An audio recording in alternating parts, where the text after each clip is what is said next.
Hi అండి. ఇప్పుడు నేను మీకు చూపించే ప్లాట్స్ వచ్చేసి ఇల్లందు రోడ్లో అండి. ఇల్లందు రోడ్లో బల్లెపల్లి దాటిన తర్వాత గణేష్ టౌన్షిప్ పక్కన వస్తుందండి. సో ఇది టువర్డ్స్ ఇల్లందు వెళ్తుంటే మనకి లెఫ్ట్ సైడ్ వస్తుంది. సో ఇది డిస్టెన్స్ వచ్చేసి మనకి ఖమ్మం కొత్త బస్ స్టాండ్ నుంచి వచ్చేసి 5.5 కిలోమీటర్స్ ఉంటుందండి. కొత్తగా పడే గ్రీన్ఫీల్డ్ హైవే ఉంది కదా, నాగపూర్ టు అమరావతి రోడ్డు, దానికి వచ్చేసి జస్ట్ 500 మీటర్స్ ఉంటుందండి ఇక్కడ నుంచి. సో ఈ కనిపించే ప్లాట్స్ అండి, 3 ప్లాట్స్ ఉన్నాయి, 3 కూడా పడమర ఫేసింగ్. వీటి కొలతలు వచ్చేసి 30 ఫేసింగ్, 60.4 లోతండి. సో టోటల్ వచ్చేసి 201 గజం అండి.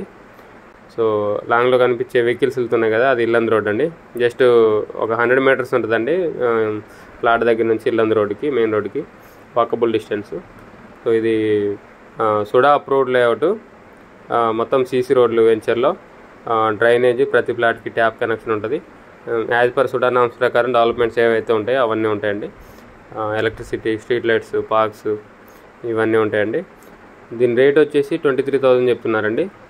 సో చుట్టుపక్కల కూడా హౌసెస్ ఉన్నాయండి.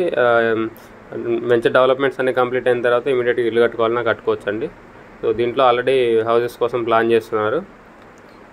సో ఇంట్రెస్ట్ ఉన్న వాళ్ళు కాంటాక్ట్ చేయండి, కింద నా కాంటాక్ట్ నెంబర్ ఉంటుంది. వీడియోని లైక్ చేయండి, ఛానల్ సబ్స్క్రైబ్ చేయండి. ఇలాంటి వీడియోస్ కోసం మన ఛానల్ని రెగ్యులర్గా ఫాలో అవ్వండి. Thank you.